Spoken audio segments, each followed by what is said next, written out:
The Barbados Museum and Historical Society and the University of the West Indies Department of History and Philosophy are particularly pleased to bring you this second lecture in the series this year, Barbados to the World, Exploring the Origins and Legacy of Barbadian Migration. We are particularly proud to have with us this evening our dear colleague, Professor Pedro Welch,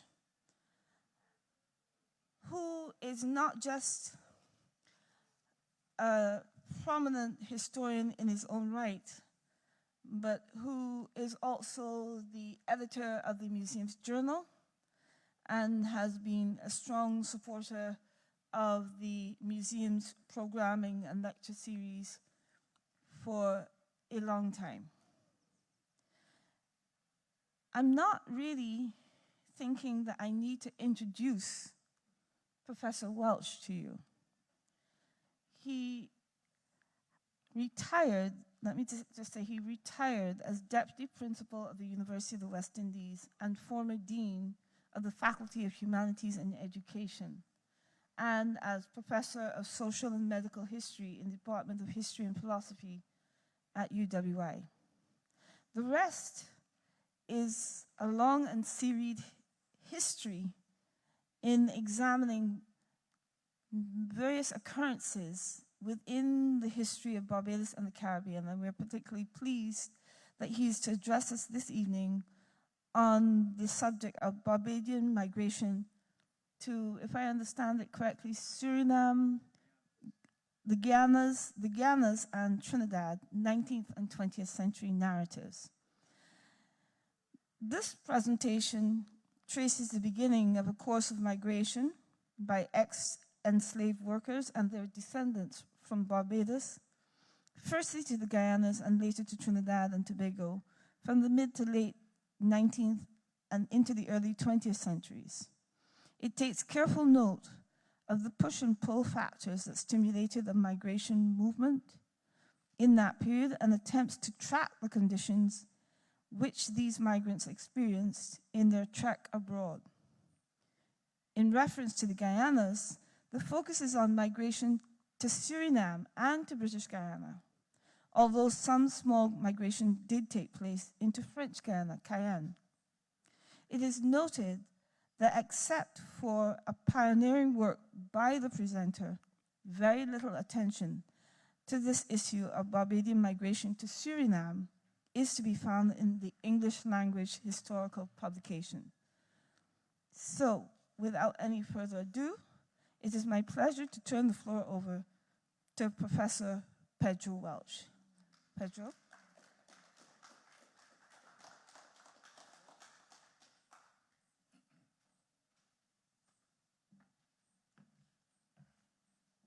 Thank you very much, Director. It is certainly my privilege and pleasure to be here this evening. I wondered, as I was on the way here, what would have happened to us, given that there's another migrant to the Caribbean called COVID-19. And I just wondered what that effect that might have had.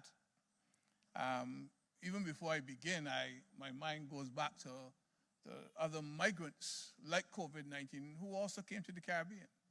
And we have the so-called Spanish flu that arrived here in the early 20th century. And around that same time, there was a smallpox epidemic that hit Barbados. And even before that, and that has been the subject of some of my research, there were, in fact, a series of yellow fever epidemics that also hit Barbados. And then in the late 19th century, there was a cholera epidemic. So we've had our share over the years of various hiccups in our onward march towards development. In any case, this evening, speaking about the question of Barbadian migration to the Guianas and to Trinidad, and I've taken note, even as I begin this as well, that there's other human migration. I'm not talking about the viral migration now, but human migration. You had migrations to other places, some of which will be dealt with in our lecture series. We certainly have a number of migrations to Cuba. We have to Brazil. We have to Costa Rica. We have to Antigua, St. Croix. We have had Barbadians who migrated to Africa. We've had Barbadians who migrated to Nicaragua, Guatemala, and many other places within this hemisphere. So that the migratory movement is a fairly common feature of Barbadian history, particularly with respect to the period after emancipation and into the early 20th century. From the immediate post-emancipation period, right up to the early 20th century, plantocratic authorities in Barbados and throughout the British Caribbean put in place reactionary legal and other restrictions to prevent the ex-enslaved and their descendants from realizing their expectations of emancipation. These expectations, as Professor Sir Woodville Marshall tells us, included notions of equality before the law, freedom of forms of worship, freedom of movement, the right to reconstitute and to consolidate their families, just and equitable wages, relatively loose labor arrangements, and where possible, easy access to provision grounds. Of course, I think we're all aware that throughout the Caribbean, in the larger territories, you have relatively easy access to provision ground, but Barbados and Antigua did not have that luxury. In many cases, the expectations of the formerly enslaved represented all of these options, or some comparative combinations thereof. Whatever the laborers might have wished or expected, the former enslavers were equally intent on restricting them in all of these areas and others. In Barbados, the most extreme representation of the restrictions imposed in the post-emancipation era might be found in the so-styled Masters and Servants Act, or Located Laborers Act, as it was sometimes called. This act was itself supported by other legislation, forcing laborers into unequal legislative constraints on their freedom of choice in the disposal of their labor. Thus, on February 24th, 1840, an act was passed called an Act to Regulate the Hiring of Servants and to provide for the recovery and security of their wages. This might seem to be a fairly laudable objective. However, it included a clause which stated inter alia, I think that should be on the next one on the screen, yes? Provided always, so on the screen, nevertheless, that where a contract shall be entered into for 1 month, and at the expiration thereof, any such contractee shall, with the consent of his or her employers, either express or implied, continue in such service either after the first month or after any subsequent month. Every such continuance shall be deemed and taken in every case to be a renewal of the contract of service. When we recognize that most of our Afro-Barbadian ancestors were illiterate, we're not talking about a signed contract. I said this is an implied contract.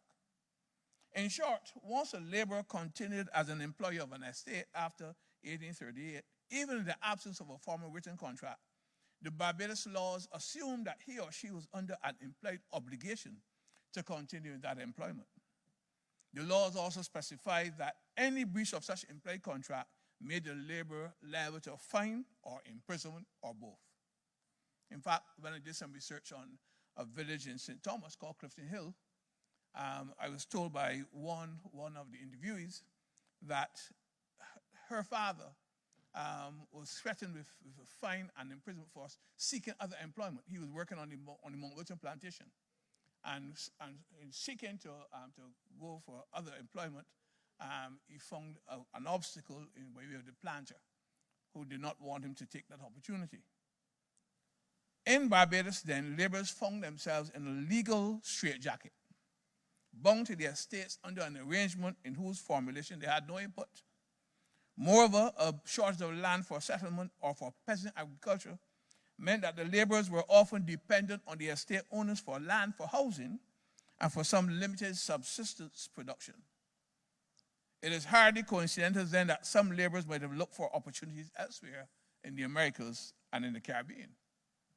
Additionally, some laborers found themselves forced to purchase the yams and sweet potatoes from the very estates where their labor had been exploited to cultivate these ground provisions.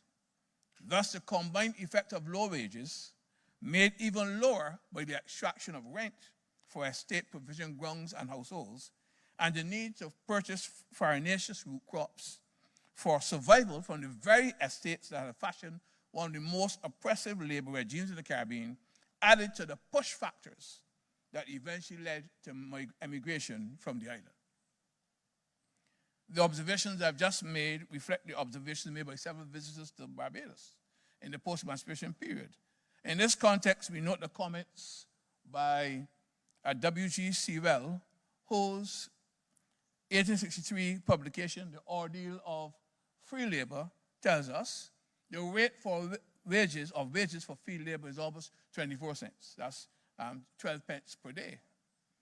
But the laborer, fettered by the system of tenancy at will, is compelled to work for his landlord at 20 cents, 10 pence a day. He is therefore virtually a slave. No credit is due to the Barbadian plantocracy for retaining the adequate laboring population in their employ. To the latter, it was the option of work at lower wages and on most illiberal terms or starvation. This gentleman, W. Sewell, quite adequately analyzed what the position was in Barbados. Sewell further observed that up to the early 1860s, no material emigration from the island had ever taken place. His comments might reflect, in my view, some overstating of the conditions, since he might well have been unaware of movements of free blacks throughout the region and even the movement of some enslaved people throughout the region well before emancipation had been enacted. Also, he attributes the alleged reluctance to emigrate partly to a fear on the part of the ex-enslaved that they might be re-enslaved in other Caribbean jurisdictions. While the existence of slavery in the Hispanic, Francophone, and the Dutch Caribbean, and even further afield in Brazil, long after the abolition of British Caribbean slavery, that this might have acted as a deterrent, Sewell's assessment overstates the extent of the fear and omits any mention of the more relevant issues that might have acted as a retardant to emigration. In fact, not only was there some migration by free colors and free blacks in the pre-emancipation period, but the constant arrival of intra-regional shipping at the main port at Bridgetown meant that Barbadians of all racial groups were in regular contact with persons from other territories in the region and were thus in a position to know something about the conditions that prevail elsewhere. Perhaps the factor that most acted to dampen the vandalus of the formerly enslaved in the first 20 years or so of after emancipation in Barbados lay in the very active attempts of planters to prevent the movement of labor. They were not likely to give up the advantage that made wage levels among the lowest in the Caribbean. An examination of some pieces of legislation that were passed in the post-emancipation years up to the 1870s shows how planters went about their task of limiting the freedom of movement of the laborers. Just after the passage of the Act of Abolition in 1834, planters in Barbados began to prepare the legislative matrix that would attempt to hijack the expectations of the formerly enslaved. On December 18, 1839, the first of several immigration statutes was introduced.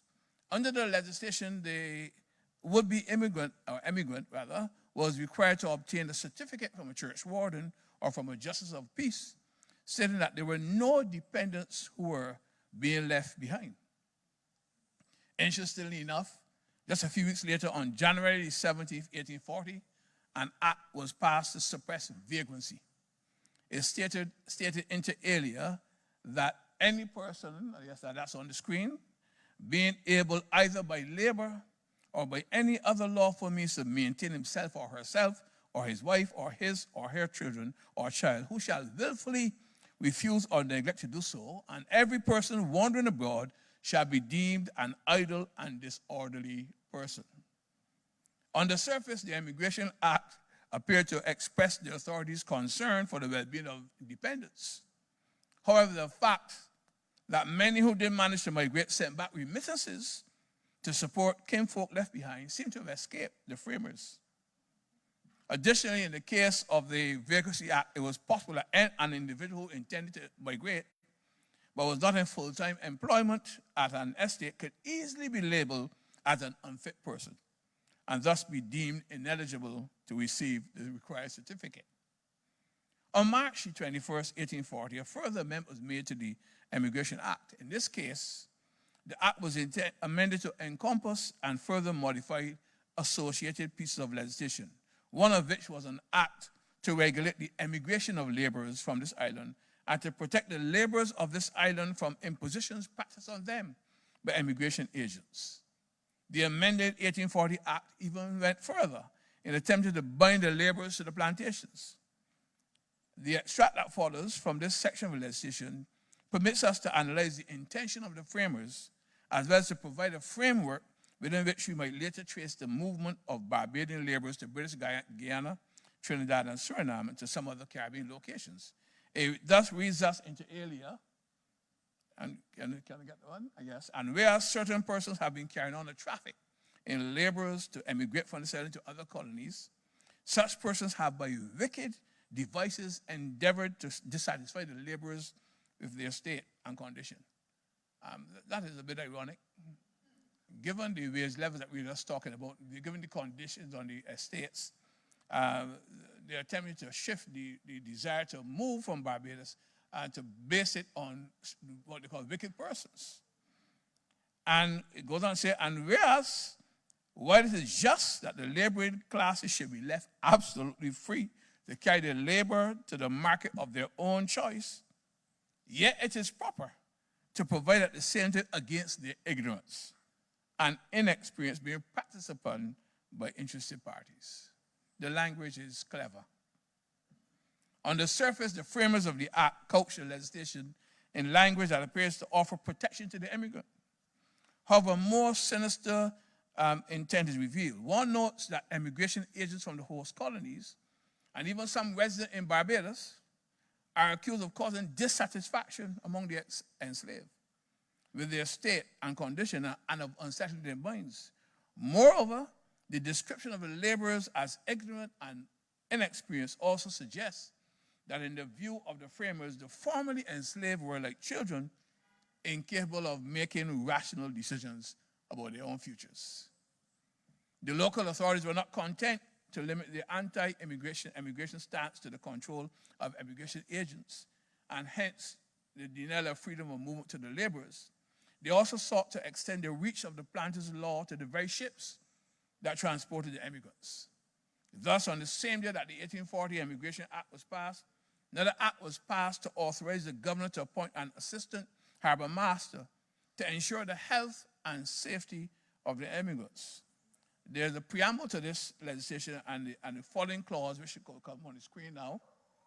It says, whereas slavery having been totally abolished in this island and the laboring population having become free men and consequently entitled to exercise all the powers and privileges incidental to a state of freedom, among which is the right to emigrate and carry the labor to the most eligible market, the laborers in the present early stage of their new condition should be protected in every way against the evils to which their want of information might expose them. So again, it's like a recurrent decimal. It is an attempt to ensure that the laborers are restrained in their desire to leave. Again, this legislation is carefully crafted so as to avoid the objections of the colonial office, which had a review of all legislation passed in Barbados and the other colonies. However, one clue as to the intent of the act is found in the phrase which identifies the laborers as being in the present early stage of their new condition and suffering from a want of information. Again, the assumption on the part of the framers was that the ex-enslaved were not capable of sound judgment and thus needed the paternalistic hand of their erstwhile enslavers to guide them. The Immigration Act was amended in 1864 and 1873 to tighten the stranglehold over the movement of laborers. In the 1864 Act, the fines for immigration agents acting without the sanction of the local authorities was doubled to £20 for the first offense. For a following offense, those convicted could receive a fine of £100 or imprisonment, or both. The act also authorized the appointment of a superintendent of immigration.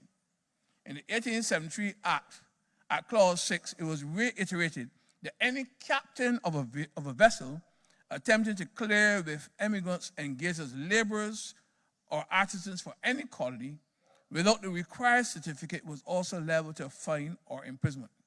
Paradoxically, the same act authorized the budgeting of £200 for assisting persons of the poorer classes not being agricultural laborers or artisans to emigrate. Clearly, the major object of the planters and their allies in the assembly was to prevent the escape of plantation labor from the island jail in Barbados. Before shifting our attention to consider the question of migration to the various Caribbean locations identified in the title of the lecture, it is important to note that the laborers were not so easily dissuaded from exercising their freedom. Laborers used every stratagem possible to circumvent the legal barriers. For example, on October the 20th, 1839, the colonial secretary wrote to Governor McGregor of Barbados, relating the case of Robert Clark, an artisan who planned to migrate to the Guianas. On April 25th of that year, Clark has sought the required certificate from the church warden. However, the authorities refused him the certificate on the grounds that he had 2 dependents. There was one compromise that they offered him.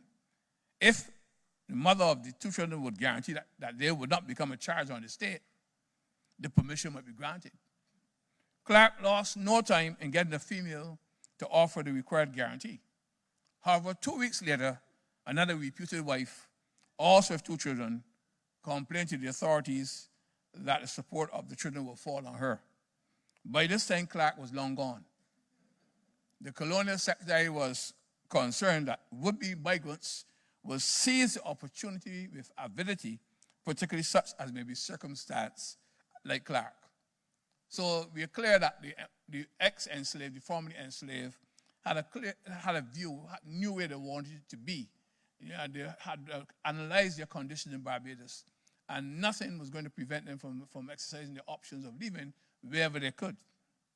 The colonial secretary also noted that after the revocation of the commission of an immigration agent called Day, prospective immigrants who have been open and candid in their replies and grateful for the information on conditions in the intended destination they receive, now, quote, now equivocated and hesitated in the first and received the last with indifference. In other words, whatever you wanted to tell them, they were not going to believe that the authorities had their best interests at heart.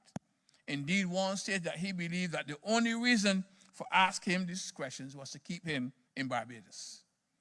Clearly, notwithstanding the fact that the conditions that they in their intended destinations might not have been ideal, this did not put off the ex-enslaved from the immigration project. The immigration of Barbadians to British Guiana clearly reflects this observation. As we shall see later, when we look at the question of Barbadians migrated to Trinidad, British Guiana, as a relatively new British colony in the period of British abolition of enslavement, faced a severe labor shortage. By 1851, there were over 86,000 formerly enslaved Africans and free coloreds in the colony. But the vast size of Guyana, and as you think you're all aware, in comparison to Britain, the mother country, Guyana is pretty large itself. And so I read it in comparison to England. Because if you say Britain, then the comparison is better. But if you say England alone, well, Guyana is larger. And so in that context, the options for the formerly enslaved were greater. Many of them could bargain for improved working conditions.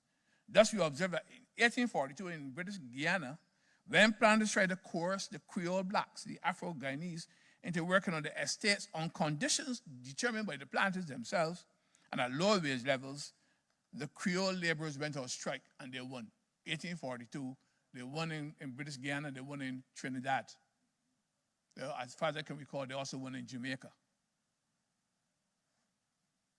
However, in 1848, when the planters again tried to alter the workplace conditions, the laborers went on strike again. But this time, they lost. What had changed? Well, what had changed was that the planters in British Guiana had tried indentured labor from the Caribbean and other laborers from India and elsewhere, also from Africa as well. They had even tried liberated Africans liberated from slave ships, and had recruited some directly from Africa itself. So some Africans were brought after enslavement was abolished on contract. And it served to swell the labor market and to give the planters the desired control over the existing labor force. The following table will illustrate the numbers of migrants resident and going to British Guiana over the period between 1851 and 1890. For 1851 first, yes, and there you have it, and I'm so happy to see that it's visible. I tried to, in my own very limited and infantile way, to organize the PowerPoint, but I wasn't sure how it would, but you can see, and I'm pretty grateful for that. And as you can see from the table, this is the first one. There's a table before that. Can you go back? Yes, this one. This is the first one. You have 86,455 Afro-Guyanese. And by 1851, you have some 4,925 Barbadians who migrated to British Guiana. Other West Indians, 4,353. New African immigrants in that same period, 7,168. But before 1838, you had some African immigrants as well. Some of those who were freed from slave ships by the British. These are people who are probably on the way to Cuba or to Brazil or other places. And I've adapted this from figures provided by Monica Schuler, whose very excellent article, Liberated Central Africans in 19th Century Guyana, is what I call a must if you want to understand very well what was happening in Guyana period. Next slide, please. Yes, now this is the period between 1861 and 1890. And you have here the migrants from India, Madeira, China, and you have the totals. You have the BWI migrants on the next slide, and then you have the totals that are given there. Now, one of the things that we begin to note is that I think there's a missing figure somewhere there. Anyhow, at the end, you have the total migrants coming from India, etc., as being 196,221. But for those from the British West Indies were 41,077. This is adopted from G.W. Roberts. The late G.W. Roberts was, in fact, one of the pioneer researchers within the Caribbean, worked with the Institute of Social and Economic Studies, and did a massive work on the emigration of Barbadians to British Guiana, very early work. And also, Emil Johnson did this particular study, and was able to get some figures from that to construct the tables which we have there. So let's move on now from that. We know that the majority of British West Indian migrants were from Barbados. So that 41,077 that you see, by the time you get to 1890, these are Barbadians by and large. In fact, as early as 1835, British Guyanese planters had initiated some recruitment of ex-enslaved workers from Barbados. In this context, Walter Rodney, the late Walter Rodney, in commenting on the early wave of Barbadian migrants between 1835 and 1848, and then again between 1863 and 1886, tells us, quote, next slide, please. Yes, the sources occasionally mention a few West Indians other than Barbadians, but for the most part, the terms Barbadian and West Indian were interchangeable in the context of immigration into British Guiana. So that we're talking largely about Barbadian migration when we look at the British West Indians. In general, unlike Indian or Chinese indentured laborers, Barbadians were not usually repatriated at the end of their time in British Guiana, which meant that though there was some traffic in returning migrants, the majority of Barbadians remained in the host colony, where they easily integrated over time with the Afro-Guyanese population. In any case, as we shall see later, when we look at Barbadian migration to Trinidad, these migrants were less willing to engage in contracts than did the other major groups from India or China or elsewhere. Moreover, they did not always seek labor on the sugar estates. That's another feature of Barbadian migration that we might note. Indeed, as Walter Rodney informs us, I think yes. Next slide, please. Yes. They, that is Barbadians, seldom labor for more than limited periods on sugar estates. A large proportion of them arrive in the colony after the end of June, when work becomes scarce in Barbados, and return to the island to spend Christmas and crop time, while large numbers of them remain in Georgetown to swell the ranks of the unemployed. Now, this is an immigration report. I think the report is really hostile to some of the Barbadian migrants who spent the time in Georgetown, referring to them as idle. I think that the Barbadians are far more sensible than that. In some cases, some of them resorted to Georgetown where they found other work. So they're not only working on the estates, by and large. The emigration of Barbadians, therefore, to British Guiana forms part of a massive movement of labor throughout the region, again largely led by Barbadians. This movement of Barbadians to British Guiana and Trinidad, and by the way, I didn't include Tobago in this, but one must also recognize that there's a reasonably substantial movement of Barbados to Tobago as well, and to Antigua in this early period. But this is facilitated by a regular traffic of schooners and later of steamships. By the 1890s, the movement was further facilitated by the so-called packet boats, which had a regularly scheduled timetable. For the second half of the year 1895, we are fortunate to have a sample timetable that illustrates the travel situation. We also have the travel situation for return voyages from British Guiana and Trinidad and Tobago. This information is found in the official gazette, which is published by the Barbados government, and I was able to capture that. So let's see what it says in this. This is the departures from Barbados to Demerara. It also gives you departures from Barbados to Trinidad and Tobago. It tells you when the boats are regularly scheduled. They have a fixed time leaving, and it really gives us a good sense of the traffic, what is available to Barbadians who wanted to migrate. On the left, of course, you have the Barbados to Demerara, which is the major port of destination. And that's the numbers on the very far left. Ship number is just the number of the ship itself. And then the numbers in the middle where it says ship number again, these are numbers of the ships to Tobago and Trinidad and Tobago. So quite a vigor of traffic. Every few days, boats are coming and going. Next slide. The next slide also shows you ships coming back the other way now. So you can also find, you get information on when the ships are leaving Demerara to come back to Barbados, leaving Tobago to go to Trinidad, and then from Trinidad to Barbados. So there's quite a lot of very interesting information, very useful information in sort of plotting the movement of these Barbadian migrants. In general, the sources consulted identify three main periods of Barbadian migration. Within the first 12 years of emancipation is the first period, that's between 1835 to around 1846 or 1848. There's a longer period between 1863 and 1886. And then a final period between 1920 and 1928, when more favorable sugar prices led to boom years in the British Guiana sugar industry. Incidentally, in this period of COVID-19, if you hear me clear my throat, it has nothing to do with the virus. It has to do with a pulse. There's a drip, a little bit of sinusitis, which is affecting my throat. I was careful to check. Okay. By the end of the latter period of migration, it is claimed that, and we have already seen that, over 40,000 Barbadian migrants had entered British Guiana.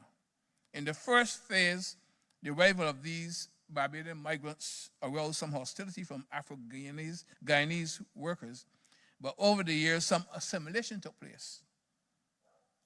Frederick Allen's investigation of this migration identifies a number of Barbadians in a sample that identifies them in a wide cross-section of occupations and professions. For example, we have wheelwrights, carpenters, mechanics, entrepreneurs, some people are shopkeepers. We have at least one mayor in Georgetown. We have policemen, we have foremen, pharmacists, and several other occupational classifications for migrants going to British Guiana. Perhaps one Barbadian of enormous significance in the development of British Guyanese society is the celebrated Hubert Critchlow. the Guyanese labor leader and politician. We can also find Barbados in the various struggles for social justice, as for example in the so-called women riots of the 1920s in British Guyana. As we shift our attention to the migration to Trinidad then, we note that one consequence of migration is that it released the latent leadership potential of Barbadians who had long suffered from repression in their homeland, but now found room to maneuver options in the new host society. Essentially, Christian's father was Barbadian. So Christian was born in British Guyana itself, but he is a pioneering Guyanese labor leader and in fact is one of the heroes of Guyana. Well recognized. By the time of his death, he had also served in the political system in British Guyana, and he, along with several other Barbadians, formed a recognizable community in that country. Incidentally, we had the late Cameron Tudor in Barbados, who also went into British Guyana, spent some time there in the 1940s. We have a number of Barbadian lawyers, doctors, several others who also migrated to British Guyana, spent short time there, but then returned. So British Guyana was, in fact, a destination of choice for many of our Barbadians during that period from around the 1870s, more so, right into the 20th century. In considering now the migration of Barbadians to Trinidad and Tobago in the post-emancipation period, it is useful for us to note some important historical developments that characterize the economic and social profile of the host country. For much of its colonial life, Trinidad was under Spanish colonial administration. And by the time that the island was ceded to the British in 1802, the sugar industry was in its nascent stage of development. Under British colonial administration, the sugar industry began to expand, but one major drawback on its development in Trinidad, as we have seen for British Guyana, was a severe labor shortage. While the rest of the British colonial empire in the Caribbean met the labor needs of the sugar industry through the labor of enslaved workers, the abolition of the British slave trade in 1807, just a few years after the British acquire ownership of Trinidad and Tobago, they meant that some sugar planters in Trinidad faced severe difficulties in getting the steady, cheap, and tractable labor force that they wanted.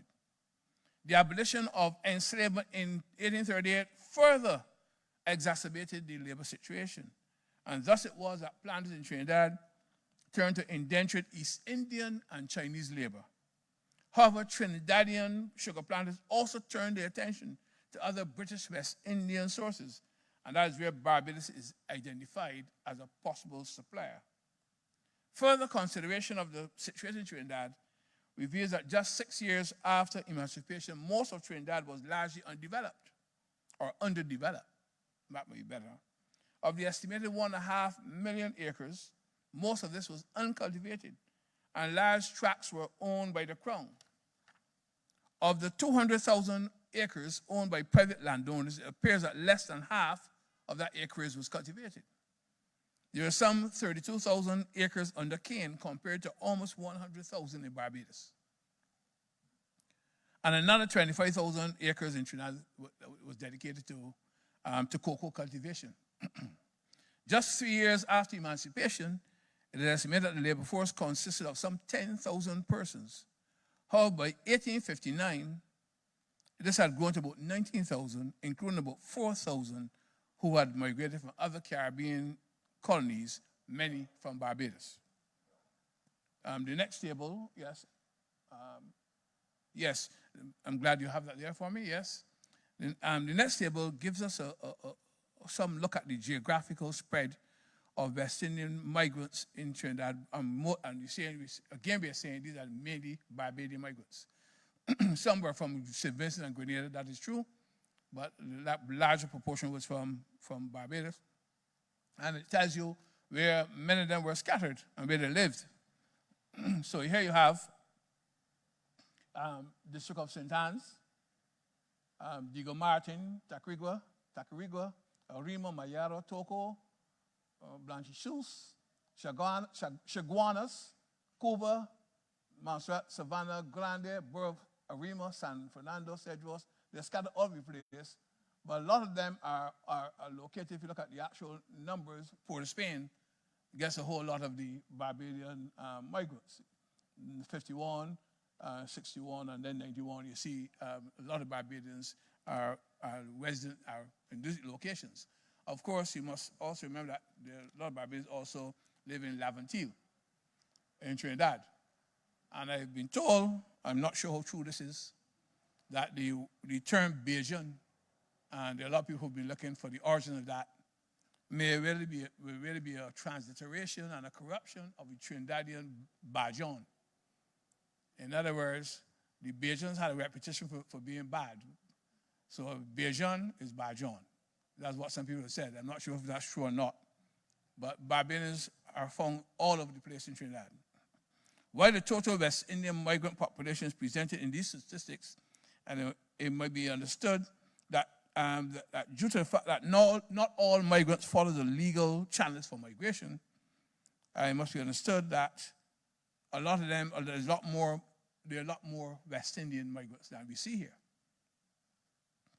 We can note that by 1896, as Walton Lai records, and his book, Indentured Labor, Caribbean Sugar, there were about some 14,000 Barbadian migrants as captured in the official statistics. In short, Barbadians comprise the largest single migrant group among West Indian migrants, or at least 44% of all West Indian migrants in Trinidad. The figures, as I said, also show that Barbadians and other West Indian migrants spread themselves across the island. To quote one of my sources, next slide, please. Next slide, yes.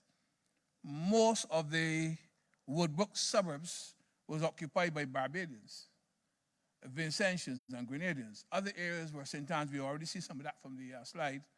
Again, next slide, please. Yes, the Takrika Ward was the crossroads of population overflow.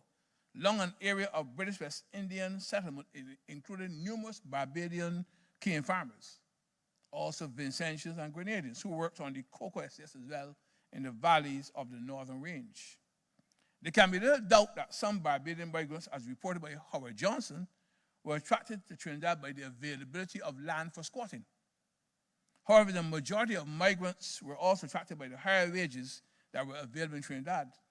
The average daily wage in Barbados for males over the period 1870 to 1900 was about 10 pence, while in Trinidad the wages ranged between 1 shilling 8 pence and 2 shillings. In addition, we may note that besides the more permanent settlements of migrant laborers, there's a regular traffic of transients from Barbados, many of whom did no agricultural labor, but might at times seek temporary employment in the skilled trade sector or in the urban space as porters, etc. This brings us to the question of the occupational profiles of these migrants and also the expectations of labor relations. So next slide, please. Yes. Again, here we have an occupational profile. In order to get it to fit in my PowerPoint slides, I had to do a little bit of abbreviation. But you can see, of course, NUM is numbers, and PERC is percent. And of course, I try to get the last one here to fit. But you have occupational profiles. Some identified as professionals, officials, domestics, some involved in commercial work, agricultural labor, which is the largest group. And then you have industrial labor, and then those who are unemployed and those who have no definite classification. And we have a good view of the kind of profiles you have there. Most of the people are the Barbadian migrants and other migrants are in agricultural labor. But then a lot of them are also found in the industrial labor component, and a number of them are found as domestics, etc. And some of them, not too many, are found as officials, professionals, and later we'll see that some of that might include policemen and others who find work in Trinidad. The bulk of the migrants were working in industrial pursuits, which essentially means that significant numbers found employment as masons, carpenters, blacksmiths, tailors, coopers, bakers, painters, shoemakers. This sector accounted for almost 40% of the migrant, just make sure I have the right thing. Sorry. Yeah, for almost 40% of the migrant West Indian population in the 1890s. Another 50% was distributed equally between agriculture and domestic occupations. All right. One of the features of the Barbadian migrant community, especially as it relates to employment in the sugar estate labor market, was the effort which migrants undertook to retain some personal independence in their labor relations practices. Thus, as the majority of sources used in our study inform us, there's a marked avoidance of labor contracts, and that's significant for the Barbadians. They're leaving Barbados, they're going to Trinidad and Tobago, they're going to British Guiana, and later going to Suriname, but one of the features that's common, they're avoiding labor contracts. They've come from Barbados where they have largely been subjected, to use a Rasta term, down-pressed labor force, and they move to these areas and they're seeking some freedom, some room to maneuver options. And that's one of the features that we note. As Howard Johnson tells us, quote, and I think that quote might be next. Let's see if I have it. Yes. You keep that there for me, please. The quote really that I have here first is that the Barbadians will work, but only as free laborers, not as coolie slaves. That's the Barbadian. As evidence of the stance of the Barbadian migrants, it was noted that Barbadians who had signed contracts in Barbados denied the same on arrival in Trinidad. This is the case of 100 Barbadians who, according to one immigration agent, had signed such a contract before the authorities in Barbados, but now repudiated them in Trinidad and even denied knowing the magistrate before whom they had signed the contract. These are the Barbadians, the ones that we tend to say are the most docile in all of the Caribbean. In fact, some of the response for several surveys declare that the Barbadians were often rude in their verbal encounters with employers, as if one employer said, as if they were British workmen. We summarize this section of our presentation on Trinidad by singling out one individual of Barbadian migrant stock for special mention. This relates to our general understanding that the varied occupational and skill set represented in the Barbados migrant population is part of a complex history that characterizes the struggle of Black West Indians against a white oligarchic colonial administration. Out of this group, in alliance with their Black Creole counterparts, several individuals arise who form part of the leadership of the Pan-Africanist movement that emerged in Trinidad and in the wider Caribbean in the early 20th century. You already spoke about Hubert Critchlow in British Guiana. The one individual I'm just using just as a sample of what was possible is a man known as George Padmore. His grandfather was one Hubert Alfonso Nurse, who apparently migrated to Trinidad in the 1870s. Hubert Nurse was a worker on the Bell Plantation here in Barbados. Migrated to Trinidad. His grandson, who became known as George Padmore, really was not born as George Padmore at all. He was born as a nurse, Malcolm Nurse, that was his name. But he adopted, and I've done some research on Barbadian family form, and I can say that this is relatively common. One of the reasons for it is just that when you get to emancipation, many of the formerly enslaved people came out of emancipation without a claim to legal title to whatever names they had. On the plantations, for the most part, most enslaved people had single names, no surnames. Surnames became common after emancipation. There were some who had surnames before, but generally these are free colors, free blacks, who, because of a relationship with probably a white benefactor, as, for example, Amaryllis Cullimore, might get the surname. But by and large, most Afro-Barbadians had no surnames. So once you get to the period of emancipation, one of the things that Barbadians are doing is they're trying to reconstitute the family. And the church becomes particularly important in that regard. So very often, what happens is that an adult comes, and I have some examples of my own family history. 1851, an ancestor gets baptized as an adult in St. Andrew's Church. Now, that baptism in St. Andrew's Church in 1851 is baptism of an adult. So you find a lot of baptism of adults in that period. These are people who were formerly enslaved, had never been baptized, didn't have a legal name as such, but now they've come to emancipation and they want to get married, they want to reconstruct the family. And that ancestor's case, 1851, he gets baptized and married on the same day. So he's christened, he becomes a Drakes, he gets married, and thereafter the name Drakes is associated with that family right on. But then what is also of importance is that later on, he has a daughter, Angelina Drakes, and she has a child out of wedlock. But by the time that she gets married, which is 13 years after his daughter was born, she gets married to a man called Bishop. And later on, that daughter, the granddaughter of the original ancestor, when she getting married, she's born as a Drakes, but on her marriage certificate, she lists Bishop as her name. What she's doing, she's reaching back in the past and claiming her paternal origins. This is common, very common. Another example which I have in my own family tree, my great-grandmother was born as an Edie. But what happens in her case, I found her birth. I also found her father, his father's name on the birth certificate, Benjamin Nathaniel Edie. But here's the problem.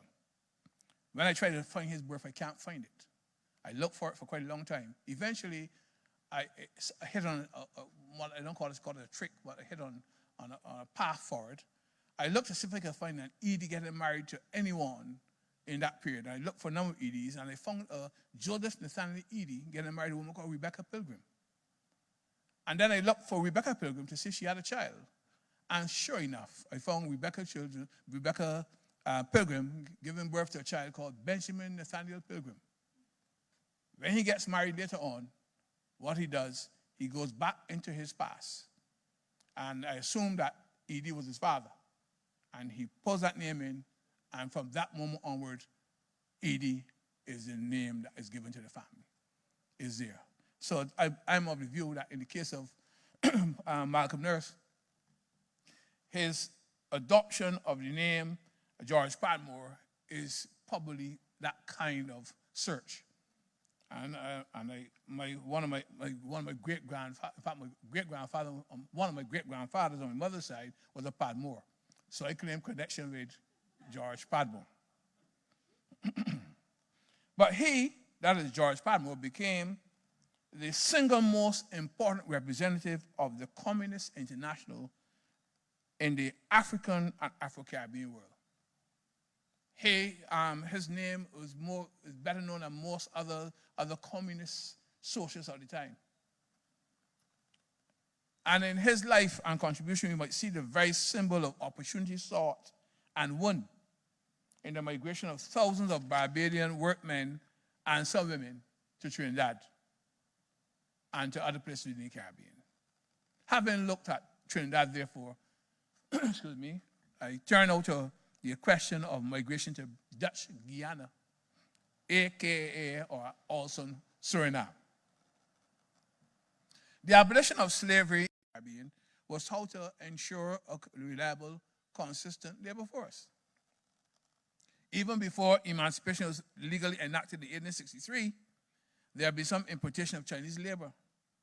In fact, this had been attempted as early as 1853 and served as a signal that the planters anticipated serious labor problems. However, the first attempt to ensure a regular labor supply after emancipation came in the form of a period of state supervision, and I am not Dutch, so I have difficulty pronouncing it, but I call it Staatsschiefst. I don't know if I'm right on it, but probably somebody here might know how to pronounce it. This is a period during which the formerly enslaved were required to work on the share estates. Yes, next slide, please. Let me see if that's here. No, keep it there, keep that there. As Gert Oostindi informs us, the effort to transform the former slave population into a rural proletariat catering on a regular basis to the needs of the plantation failed in Suriname, as elsewhere. So by the late 1880s, the plantation sector had come to rely primarily on labor from British India and the Dutch East Indies, Java.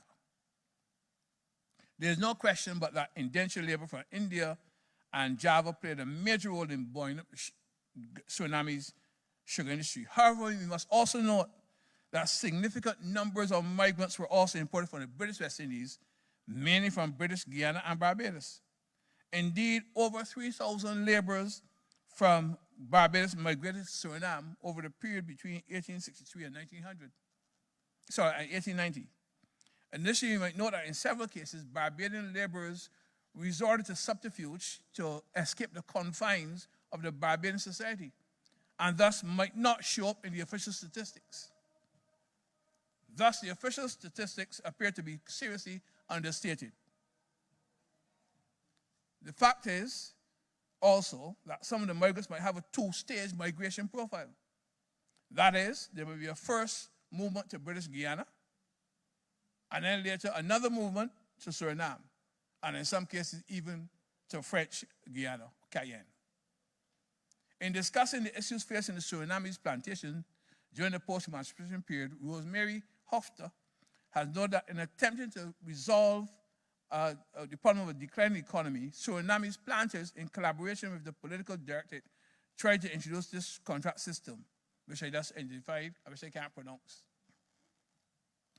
However, like their counterparts in British Guiana, the Surinamese laborers had alternatives, including resorting to the bush, as some of the kinfolk had done a generation or two before emancipation. The term often used to refer to that earlier group as the bush Negroes. We don't necessarily like the term, but that's how they were referred to.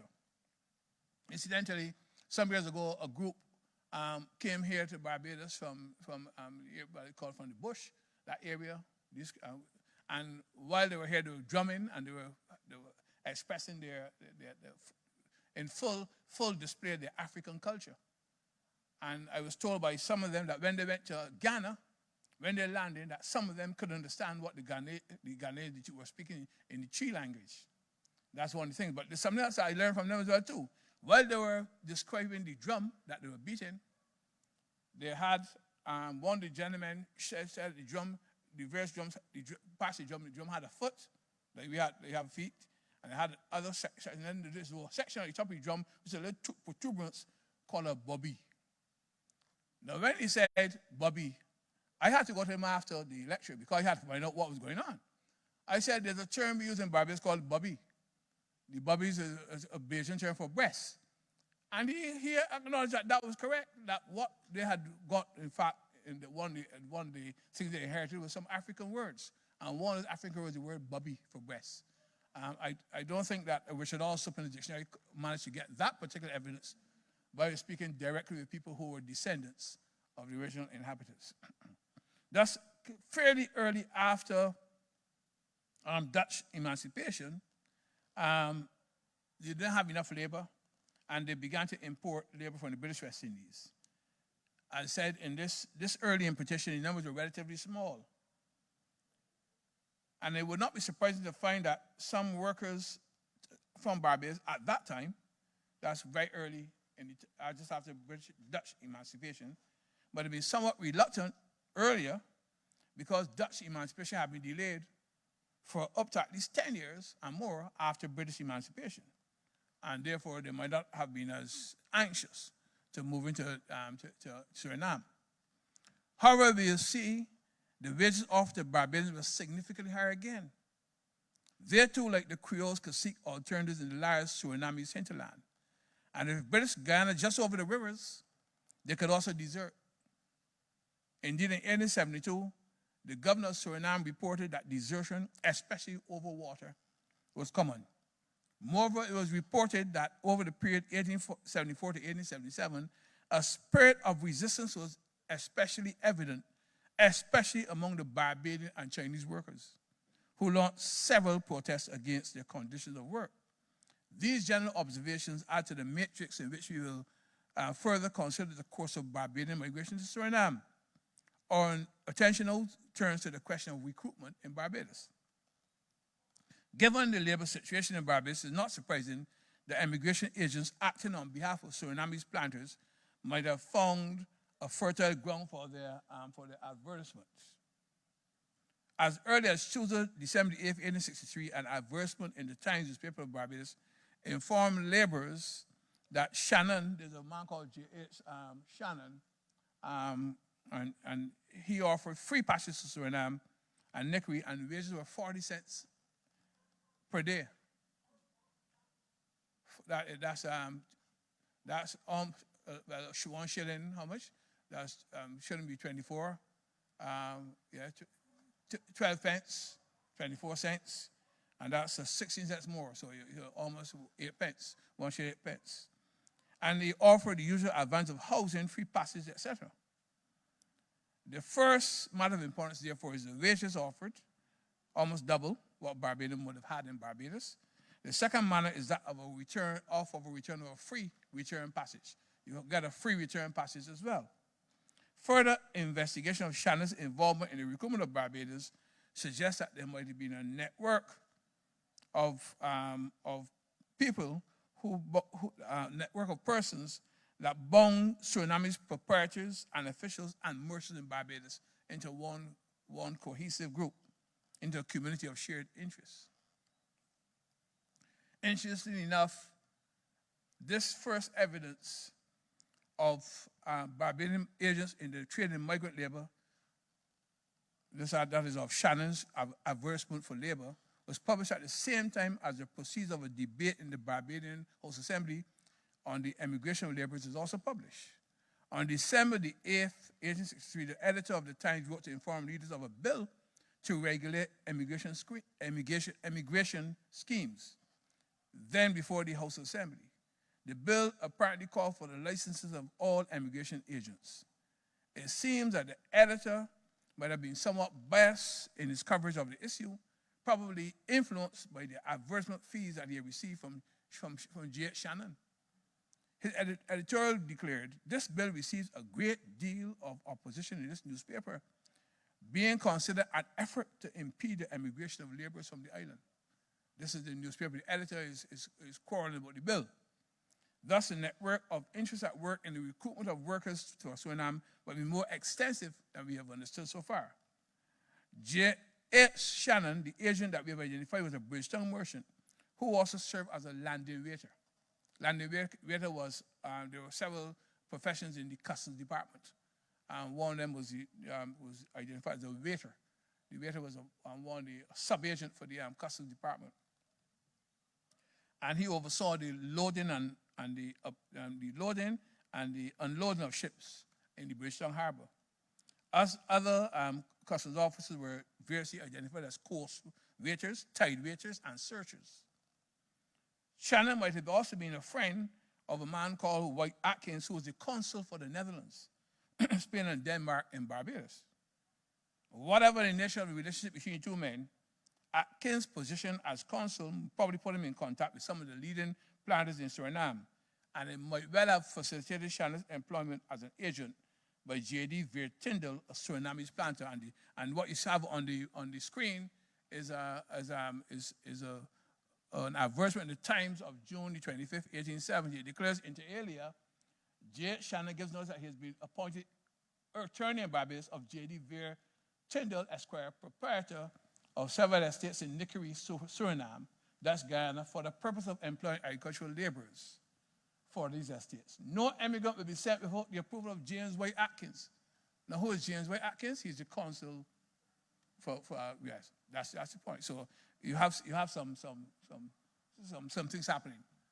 Yes, I'm going to move on fairly quickly. You don't have very far to go, but I just wanted you to make sure you got the facts here of the Surinamese experience. While there may be agents such as Shannon, who at least had some legal sanction from the government to conduct the recruitment drive, it seems that there were other agents who might resort to subterfuge. Thus, on August 5th, 1872, Governor Rawson of Barbados wrote to the British consul at Paramaribo, Suriname, that some persons have been tricked into immigrating by one Walcott. In this case, a Mr. Lynch, school teacher of Barbados, had reported that his daughter of 26 years of age, whom he identified as, quote, an imbecile, had been tricked into embarking on a boat, the Flying Dutchman, which is bound for Suriname. In this case, the governor complained if the employer of Walcott had any feeling of humanity, he will cease to employ him or will place him under such control as will prevent similar acts. It appeared that such actions as Walcott was accused of underlie the governor's pressing of the Barbados legislature to renew an act of 1863 which had been allowed to lapse to authorize the appointment of a superintendent of immigration in Barbados. In a second letter sent to the consul on September 25, 1872, the governor noted that Lynch's daughter had been successfully retrieved. Thank God. At the same time, he reported that one Joseph McCaskey, a minor subject to epileptic fits and unfit for agricultural labor, had been contracted to an estate called Elkhorn in Suriname. Again, in this case, the consul was asked to make inquiry and to effect the return of this unfortunate individual. This does not mark the end of queries from the governor. On November 27th of 1872, the governor again wrote to the consul, enclosing 2 letters attesting that some young women had been shipped to Suriname on board a ship, the Spartan. Apparently, the recruiters had tricked them into believing that their destination was Demerara, where they had relatives and friends and had entrapped them. The consul was instructed to make necessary intervention to have these women and any others who were entrapped into emigration into Suriname under the belief that they were embarked for Demerara sent back to Barbados. In this case, the immigration agent identified as being responsible for the misrepresentation was one Sandyford. The governor's complaints about the actions of Walcott and others who were charged with fraudulent procurement of migrant labor appear to have elicited some response from the authorities in Suriname. Next slide, please. Yes. And in this case, the governor wrote on February 20th, and this is in the 1873, wrote to the governor of Barbados to outline his concerns and to identify the actions that he was going to take. Although there exists great want of laborers in Dutch Guyana, we do not wish to get them at the prejudice of the rights of humanity. Your Excellency may rely on my cooperation to put a stop to every irregularity or abuse which will be brought to my attention. And then the governor indicates that he was going to revoke the credentials of Walcott and I believe of Sandyford as well. Notwithstanding the vigilance of the authorities in the host country and of immigration officials in Barbados, the recruitment of laborers did not only involve attempts by Barbadian agents to circumvent the law. In 1878, the report of R.R. Cropper, the superintendent of immigration in Barbados, adverted to a fraudulent practice originating in Suriname itself.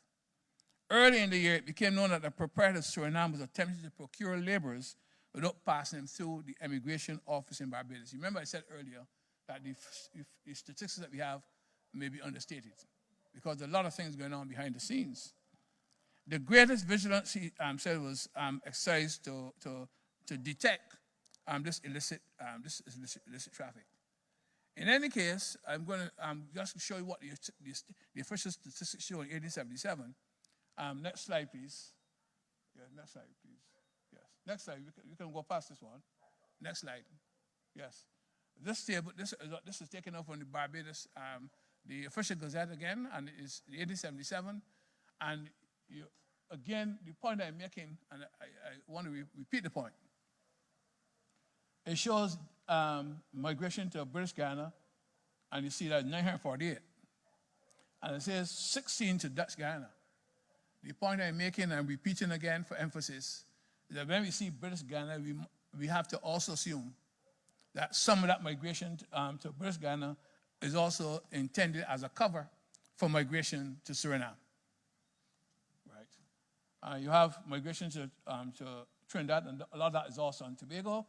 A lot of that is understated. You see, the migration to Trinidad is 13, total of 13 there. that is understated as far as I am concerned, given what we know. So a possible explanation for the concern that Copper and other people had might rest on the fact that the official statistics represent only one aspect of the recruitment story. As we have already noted, migration to Suriname took place via Demerara, and it's quite possible that in the British Guyana statistics, you have quite a few migrants to Suriname.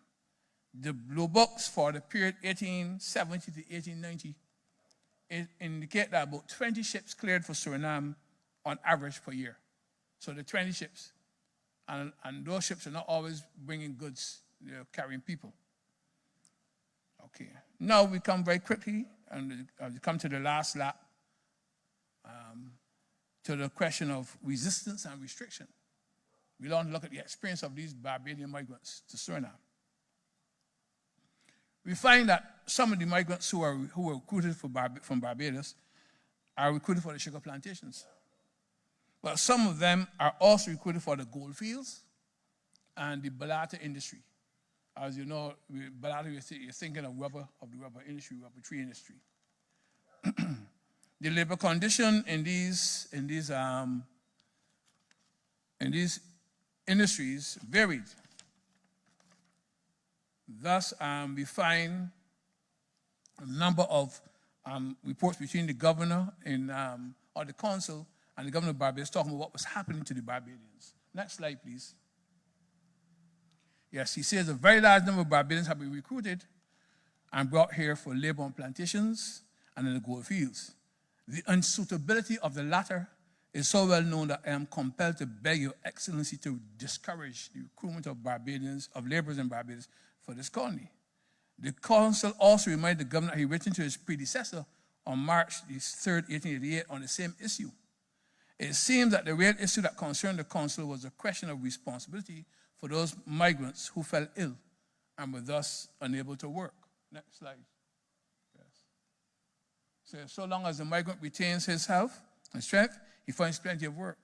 But as soon as his health gives way, he is discarded. And that is an extract which I pulled out just to give an idea that not everything was nice. Some migrants faced some very horrific conditions. Wyndham ended a rather frantic letter informing the governor, by preventing this emigration, your excellency will save this consulate a great deal of work and expense. On December the 25th, Governor Ross of Barbados of 1870 received a letter from his counterpart, Governor Scott of British Guyana, on the subject of 14 Barbadian laborers who had been imprisoned in Suriname. These are written to the Demerara authorities seeking their intervention. In his letter, Governor Scott, that is of British Guyana, makes reference to a previous communication from the British consul in Paramaribo, who was stated inter alia that some migrants had been induced to go hither or thither under false representation, and that cases of great hardship under these circumstances were likely to occur. And I'm producing below just an extract from the letter that these Barbadians who were in prison in Suriname, the letter that they sent, just the first part of it and the last part of the letter. Next slide, please.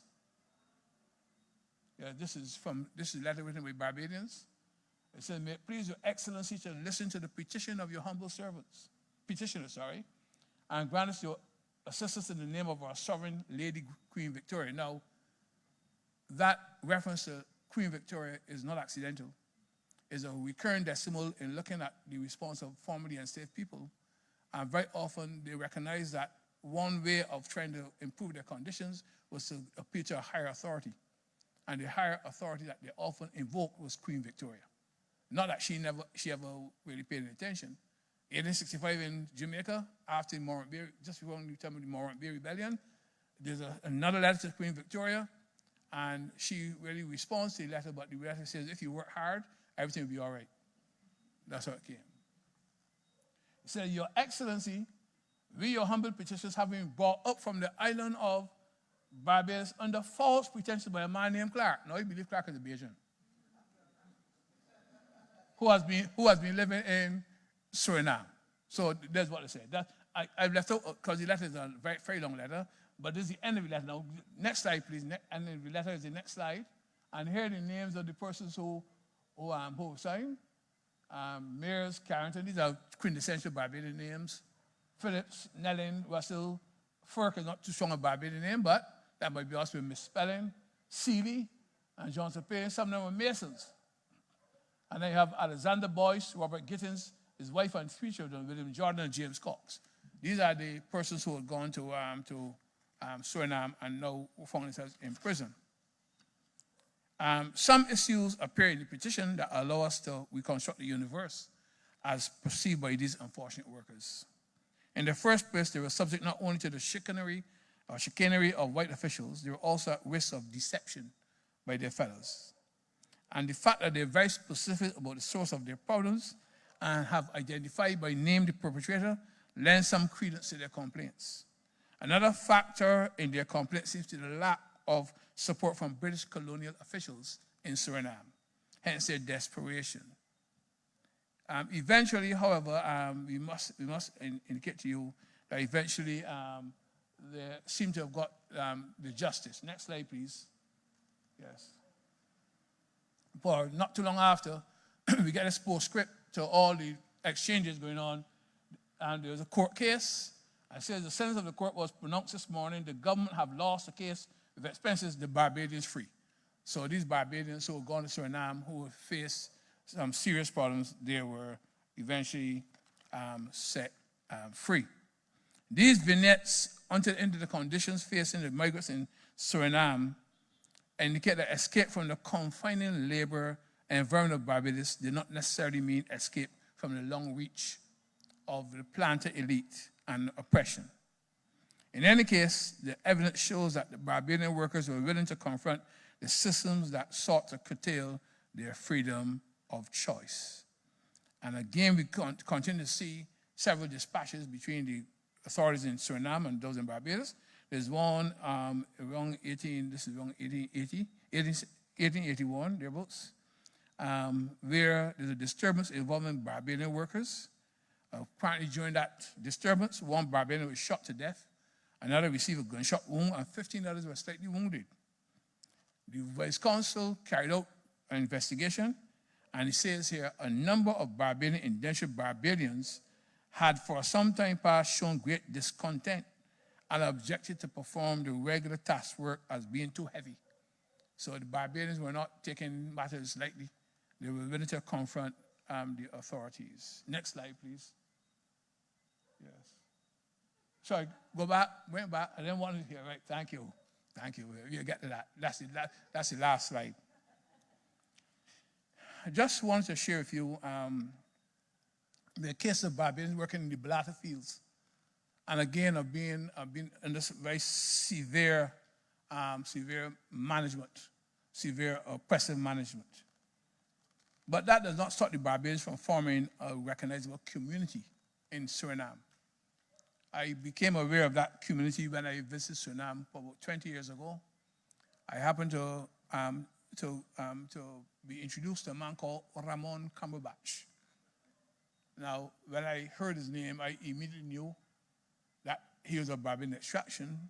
He was the director of archives in Suriname. And he told me that his grandfather was a Barbadian. When I came back to Barbados, I went to the National Archives here, the Barbados Archives. I was there to retrieve information on his grandfather. His grandfather left Barbados and became a coachman to the governor of Suriname. Later on, this gentleman, Ramon Cumberbatch, becomes, I said, the director of archives. I was also introduced to a man called Herman Schneider. Herman Schneider was the director of music in Suriname. And at the time that I visited Suriname, that's my first visit there in Paramaribo, he was doing research on the Barbadian contribution to folk music in Suriname. Barbadian contribution to folk music. There were songs that the Barbadians took from them. This around between the 1870s to the 1890s, Barbadians went to Suriname and they've established a community that was recognized. They've contributed to that community, and people in Suriname know of their contribution. They left songs, and some of the songs that they were singing were songs that we knew in Barbados, that have come down to us, but they were 19th century songs. And I have not got back yet to Suriname since, I've been in Suriname since then, but haven't met again with Herbert Schneider because I was curious to find out what was the end result of his investigation. But the fact remains that Suriname is one of those areas, again, where the Barbadians have had a very long connection. I know in Professor Sir Wilbur Marshall's book of, I think, of Hills, Holes, and Halls and Holes, I never forget the order. He writes about Suriname in Barbados, and there's a connection, I think, to the British expedition to Suriname by Lord Willoughby of Parham. He's the one who apparently gives the name to Paramaribo. So Barbadians migrated. Some Barbadians were taken from Barbados. Some slaves were taken. Some white Barbadians went off to Suriname. And the connection, I think, in Marshall's book is that this Suriname is really a harking back to that time. But I believe that room must be made for us to also believe that perhaps Suriname, here in Barbados, the current Suriname, also speaks to that migration. Because since then, they discovered one or two families, I can't recall the name because many years now, who had made a return trip back and still kept connection with their relatives in Suriname. It's one of those areas. So here we are, having taken a look at Barbadian migration to other locations in the Caribbean. We have other lectures coming up, migration to Cuba, I think migration to Brazil, there are other migrations. I said we have evidence of Barbadian migration to Costa Rica, Guatemala. I remember some years ago there was a footballer from Costa Rica, and I can't remember if his name was Pedro Brathwaite, or what his name was, but he was a Brathwaite. And that was enough to tell me that this is a Bajan. So you have a lot of them who go over seas, and the result of all this is that the Barbadian diaspora is fairly well entrenched all across the Caribbean. I suspect if you go to Colombia and the area of Cartagena, near the Caribbean coast, you're going to again find that there are small pockets. And I didn't mention, we don't have this in our lecture series, that in addition to the black Barbadians, you have some migration of poor whites. We're not dealing with that in this series, but you have migration of poor whites to St. Vincent and the Grenadines, Dorsetshire Hill, and other places in St. Vincent. You have Barbadians who migrated there and established themselves. The Barbadians in Bequia, names like King and that kind of name. You find those names are names which emerge out of St. John, out of other areas of Barbados, and find them. These names, you find those names in this part of the world. So again, now we come to the last slide, which I asked him to fall back because I thought I couldn't resist putting that. Last slide, please. Last slide. Yes. And I say, may the unwanted migrant, COVID-19, be very massive. Keep us safe as possible. In 1914, and this is a statement that came out of 1914, or around the time of the Spanish flu. It said she opened the window and influenza. That was that. And then I started to do a little play on Corona.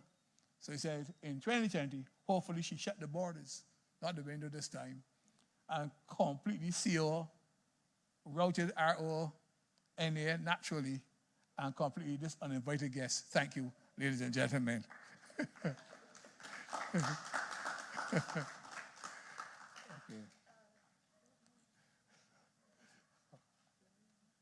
Yes, that's right. Ladies and gentlemen, I want to thank again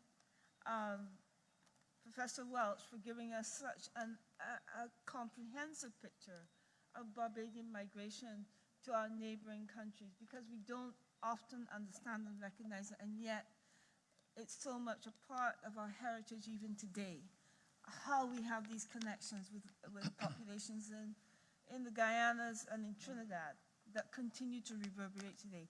I'd like to open the floor for a few questions before we wrap up proceedings today. So if there are any questions, please post them. Yes. Yes.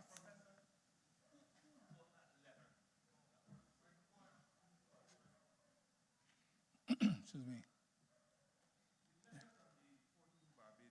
Yes. Well crafted. The Barbadians wrote that, or someone else? It would appear that the Barbadians themselves wrote the letter. By the time we get to the Barbadian migration to Suriname, the education system in Barbados has become well entrenched. And I have a theory about the Barbados education compared to other Caribbean countries' education. And that is this. Barbados is among the flattest of the Caribbean territories. Antigua might be considered flat too. But one of the things about places like St. Lucia and Dominica and Grenada and far north Jamaica is that your path to school might be a very difficult path. And geographically, if you live on the other side of the mountain, you live on the side of the coast where it's not very easy to make your transit to get to school, you have a problem. The question of infrastructural development is serious. Here in Barbados, the island place is flat. And wherever you can, it's easy to establish your schools, easy to get there. So Barbadians, I believe, had a jump start very early on. So that's why if you go through the entire Caribbean, from the south to the north, you'll find that many times you ask somebody, who was your head teacher? Who was your teacher? And you discover that in the 19th century, that the Barbadians often have migrated. Barbadians have become the head teachers. In St. Lucia, they become officials in the lower layers of the civil service. Person in charge of the police force, in charge of prison, you name it. Dr. Cynthia Barbados, her father, when it was in St. Lucia, I think he was head of the prison or police force. So you have a number of Barbadians. So literacy. Now, I'm not saying that all these Barbadians, all Barbadians were very literate, but I'm saying that the literacy levels were high enough that by the time you get to this period, a lot of the Barbadian laborers, or particularly masons or carpenters, and the fellows who were writing from Suriname were in fact masons. Some of them were masons. A lot of them were quite literate and could draft a reasonably good letter. I came along with some of them. I'm not as young as I look. And I came along. I grew up in the village of Clifton Hill, St. Thomas, for part of my life. And one of the things that I grew up in an area where there were a lot of laborers. Most of the people worked on the plantations, etc. But one of the things that was pretty clear was that people took a lot of pride in being able to what we call to compose a reasonable letter. Sometimes they have some grammatical errors here and there, but by and large, they pride themselves on that. So yes, these Barbadians are literate, and they're writing, and they're indicating their condition. The other question I have for you is this. What could be the attraction of Antigua as a place of escape, given the almost similarity to Barbados? Yes, I'm glad for the question. Thank you very much. My view about the Antiguan situation is that while it is true that Antigua and Barbados share some similarities in terms of the development of the sugar industry here compared to there, and also the question of the population size. Antiguan population is very small at the time of emancipation. Very small population, and the soil is relatively limestone soil like Barbados, but drier. Much drier. The Antiguans usually went through a whole lot of drought in that period. Barbados too, but Barbados was a little better off. And therefore, in order to sort of expand the sugar industry, they thought that they might try to get some laborers from Barbados. So there's some initiatives, but eventually that petered out. But there was an attempt, and I'm just thinking that maybe one of these days, if I have the time, I might try to see if I can follow up and see if I can locate any Barbadian, any survivance of that migration. But there was some migration to Antigua. And my last one is, what was the attraction to Tobago? Tobago, well, because it belonged to us. Well, that's what I thought. Sorry, put it like that. But Tobago was settled originally by migrants from Barbados, white migrants, white people, enslaved people. There's a bay in Tobago called Barbados Bay. And for many years, Tobago was supervised under the colonial arrangement from Barbados was the headquarters of Tobago's government. It was not until, I think, later in the 19th century that Tobago eventually became constitutionally part of Tobago, of Trinidad and Tobago. But for many years, it belonged to us. So the flying fish that went across there and then come back, the flying fish belonged to us. So yes. And Tobago, like Trinidad, because they came into the possession of the British government a little late, it meant that there was still room for more development. And again, that is why you get, you get some movement of labor from Barbados to those places. The last one I have for you is this. Ask the question. Ask the question. Ask it, right? The odious pieces of legislation in the 19th century, were they ever formally repealed, or they're still on the statute book? No, I think there's some, I think the Vagrancy Act and a few of those other legislation continued right down into the 1930s. Yeah. It was not until 1937, the year of the riots, that the Master and Servant Act was repealed. Okay. But there's still some other legislation which was kept out by some saving clause within the Barbadian Constitution that remained. But by and large, it was the most of that legislation was what's the word? The legal word? Repeal. Repeal. Yes, repeal. By 1930s. Thank you, sir. All right. Any other? Yes.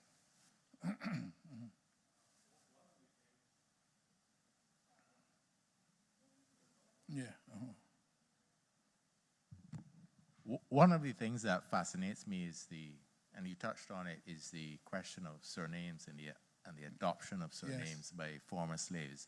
Was there a general rule as to what former slaves did and how they selected or surnames were adopted? Yes. Very good question. It's one that I think still confuses quite a lot of our people when they're searching for the origins. The fact is that I said most enslaved people, and I've done enough research to know that this is true, when you get to emancipation, and I've looked at the records for nearly all the parishes, and there are thousands of Barbadians in 1840, 1845. If you look at the records in the various churches, they are now being christened or baptized, and they're single names. So many times you find somebody named Caroline, no surname. Elizabeth, no surname. Yet the church is partially responsible for surnames that being adopted, because what happens, and this is true more so firstly of the Moravian Church and the Methodist Church, the Methodist and Moravian ministers seem to have, when you hear these things, you have to look around, And the Methodists and the Moravian ministers seem to have given some surnames. I came across the Moravian records in the 1760s, and for the very first time, you find the Moravians listing the person's former name as an enslaved person. And then you see the person being given another name. And in some cases, the name was based on the plantation where the person came from. Not always, in some cases. In the case of the Anglican Church, however, in the first phase after emancipation, most of the formerly enslaved had single names. But the typical pattern was, if you want to get married, you publish the banns. We don't do that nowadays. But what will happen is that it's still done. Oh, I'm not so familiar with it in nowadays. I was familiar with it when I was a youngster. But what would happen is that you would have the name of the person who you married, and you say so-and-so, spinster of X parish, we married to so-and-so, bachelor, or the other way around. And then at that point in time, the surname is applied. Is the surname which in some cases is adopted or taken by the person about to get married. Thereafter, once the persons get married, that name then becomes the official name in the church record, and then for a transfer from the church record to the civil record, that name becomes the name that the person is known as.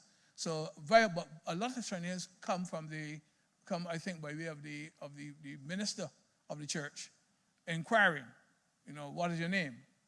What is your surname? And where you don't have a surname, surnames can be acquired. And by and large, while some surnames come from plantation owners, it is rare. That's a myth in Barbados. Most of our surnames are not given by plantation owners. I said most enslaved people have single names. John, Buck, Buster, whatever it is. But when it comes to surnames, a few surnames come from the plantation owner. I think the late Geraldine Lane, a very good friend of mine who came to Barbados and did a lot of research, she passed on to me some records for St. Lucie. And in the St. Lucie area, it seems that there are certain areas where the names might be more associated with the plantation owner resident in a particular location. But many of the formerly enslaved people didn't choose the name of a plantation owner. They chose, in many cases, they chose the name of a relative that they knew had already acquired a surname. And you have to recognize that before emancipation, many formerly enslaved people who were manumitted, set free by the enslavers, during that period, they took surnames. Amaryllis Cullimore, he mentioned. Amaryllis Cullimore, the ancestress of Frank Cullimore, the late Frank Cullimore. She was the concubine, the mistress of a man called Robert Cullimore, a plantation owner. She had 7 children for him. In his will, he leaves property for her, including a place called Morningside at the Barbados Community College that had belonged to her and other places, other property. The thing about that is this, that they never married. But all the children get the name Cullimore. A couple of sons own plantations among a few black people who own plantations in Barbados. Another family, Belgrave family. Another family, Devonish family. Devonish family. How did they get that name? A man called John Perot Devonish. The ship's captain comes to Barbados. He sets up a house in Bridgetown with his black mistress, a former enslaved woman called Catherine. And later, in his will, he identifies her as Catherine Hawes Devonish. But she never got married to him. So it's an acquired name, which comes from her association with him. So that's what happens. But a lot of names weren't plantation owners' names. And that's a myth. Yeah. Yes. Yeah, excellent lecture. Thank you very much, sir. Tempted as I am to call you by the name which we have long been associated with at school. Know, I can call it everybody else? Okay. This young gentleman here, right? We were at school together. Yeah. So you know me quite well. Right, okay. Has your research pointed out to, I know there was a large dominance of males going. Have there been any indication that they would have sent at subsequent times for their partners? Yes. Significant other? Yes. And then the other point, has your research again pointed that the Barbadians who migrated, have they set up in any businesses that we can recall, basically? Any businesses? Any businesses that we know now that are standing or that have developed over the period of time there?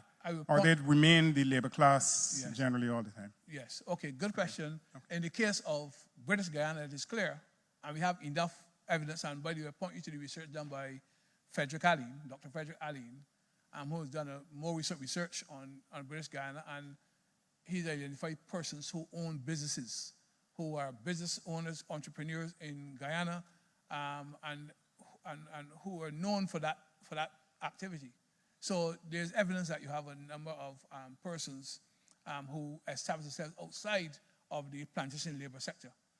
Many policemen, again, as in Trinidad, many black Barbadians become policemen. They get involved in that part of the economy. Same thing in Trinidad. In Trinidad, a lot of the Barbadians get involved in the non-sugar occupations. So that's where you find them in the list I had there earlier, where showed the occupational spread. You have black Barbadians who are into all kinds of fields apart from the sugar industry. When it comes to the question of bringing their wives, that often happens. So women do go, although the records don't always tell you how many women went. But one of the things that we do note and can see very clearly is that where you have males remaining in those countries, they often, because the Creole, the Afro-Creole plantation population in Trinidad and British Guyana is like Barbadians. They look like us. They're part of us. Their ancestry is the same ancestry from Africa. So what happens is that people hook up with the ladies and they form families. So that's fairly common. But the movement of Barbadians from Barbados to Guyana and Trinidad leaves a lot of women in Barbados. So a lot of women, it alters the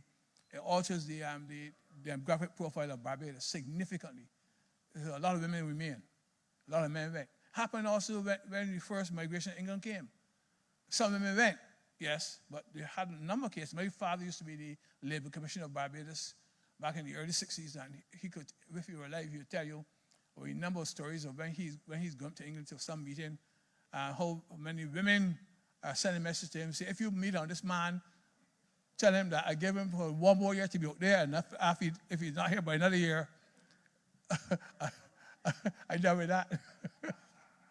So that's here. Thank you very much. Mm-hmm.